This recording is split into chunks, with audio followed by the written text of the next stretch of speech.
It's now been over 4 years since Russia launched its full-scale invasion of Ukraine, and there is still no end in sight to the conflict, as it seems to have become a war of attrition. Despite the attrition taking place on both sides, and Russia even reportedly losing troops at twice the rate of Ukrainian losses, intelligence assessments conclude that Russia continues its military buildup along NATO's eastern flank. We take a look at a recent intelligence report and the specifics offered for today's video. To set the scene, everything we will discuss in this video is based on this graphic, published by Lithuanian intelligence. More specifically, it's part of an annual threat assessment report put together by the country's VSD, a loose equivalent to the CIA of the United States and the Second Department of Operational Services under the Ministry of National Defense, its military intelligence counterpart. In early March, the two agencies jointly presented an assessment of threats to national security, which reported that the main sources of threats to Lithuania have not changed, and that Russia is actually becoming more aggressive and increasing its military power. It's highlighted that despite Russia's significant involvement in the hostilities against Ukraine, its military build-up plans announced in December 2022 are gradually being implemented. Brigades along the eastern borders of NATO countries are being expanded into divisions, and completely new military units are being formed. And so here's what has been concluded by intelligence sources. With Russia's western military district dividing into the Leningrad and Moscow military districts, or MDs, the 44th Army Corps has been formed in the Leningrad district, a corps which includes a motorized rifle division under its command. A motorized rifle brigade, which was part of the 14th Army Corps, has been expanded into a division. Two motorized rifle brigades, which were part of the 6th Combined Arms Army, have been expanded into divisions, while the formation of a new missile brigade armed with Iskander-M missile complexes has also been established in the territory of the Leningrad military district. It's said that similar processes are taking place in the Moscow military district, where a new artillery division has been formed. Along the Baltic Sea, on the western side of Lithuania, we have the expansion of Russian forces in the Kaliningrad region, which itself is part of the Leningrad district. The Naval Infantry Brigade stationed in Kaliningrad is being expanded into a Naval Infantry Division, and in the future, the formation of additional units is planned, meaning more troops and more combat equipment.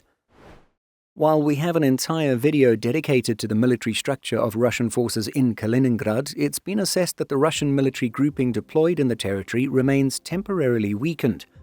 This is because most of the land component troops and combat equipment have been deployed to fight against Ukraine. As a result, the land component units in the Kaliningrad region are now mainly staffed by conscripts and a small number of professional soldiers. In addition to more troops and combat equipment, Kaliningrad region is also undergoing military infrastructure development. For several years now, the construction of the over-the-horizon radar station 29B6 container has been ongoing, and such elements are being built in several locations in the region.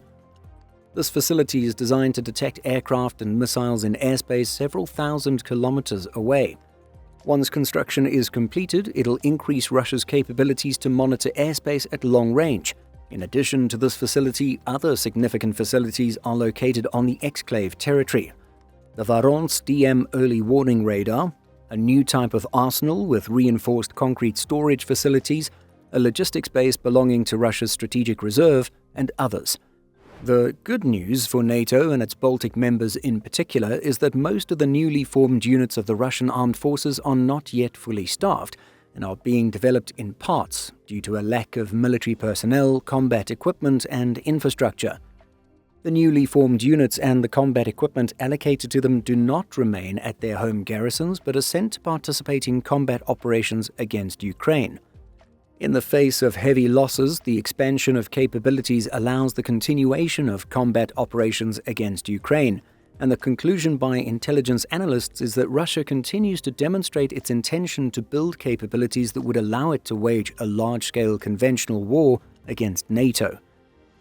Now, outside of this one section of the National Threat Assessment, it stated that Russia's economic growth is slowing down, forcing the country to adjust its current economic model, but it is not abandoning its military ambitions. It's added that the main contributor to Russia's federal budget, oil and gas sector revenues, have been declining, but the country is trying to stabilize its public finances by increasing taxes on businesses and residents. This information has essentially been made out of date in the past few weeks with the US's launch of its own war/not a war in Iran and its special military operation Epic Fury. That's because the conflict in Iran has essentially cut off 20% of the world's oil supply and sent the price of oil skyrocketing. In fact, an analysis by the Financial Times found that Russia was earning an extra $150 million or 130 million euros per day through its extra oil sales as a result of the crisis. But then, to make things worse, it was on March 13th that the United States announced that it was temporarily easing some sanctions on Russian oil shipments, a response to global concerns over sharply higher crude prices due to supply shortages stemming from the Iran war. This has seen the most backlash from Europe, as such a move has significantly undermined all of the efforts to seize and detain Russia's shadow fleet tankers. It doesn't take any special training to realize that more money going to the Russian government will also help it to continue with, if not accelerate, its military buildup, while also funding the ongoing effort in Ukraine. In the case of a ceasefire or a frozen conflict, it's highlighted that Russia would be able to develop its military capabilities and replenish its ammunition reserves more quickly. In the near term, the number of troops and equipment at permanent military bases, including units near the Baltic states, would increase. In the medium term, those new units would be fully staffed and equipped, and strategic weapons and ammunition reserves, that were depleted during the war, would be gradually replenished. And finally, it's assessed that in the long term, Russia's armed forces would not only expand in terms of quantity, but also in terms of modernization and combat effectiveness.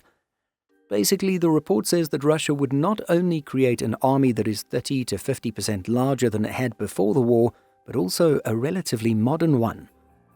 Again, all of this information, with the exception of our small update regarding the conflict in Iran and how it benefits Russia, comes from Lithuania's 2026 National Threat Assessment. We'll be sure to provide a link to the full document in the video description.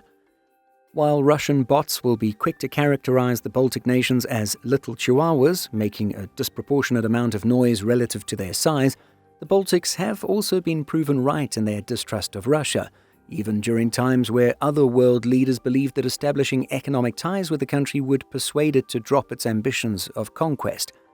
With this in mind, this Lithuanian intelligence report and its doom and gloom vibe may appear to have an inherent alarmist bias, but, well, living next to Russia, we're pretty sure they know what they're talking about. But what do you think of the threat assessment as highlighted by Lithuanian intelligence agencies? Let us know by leaving a comment.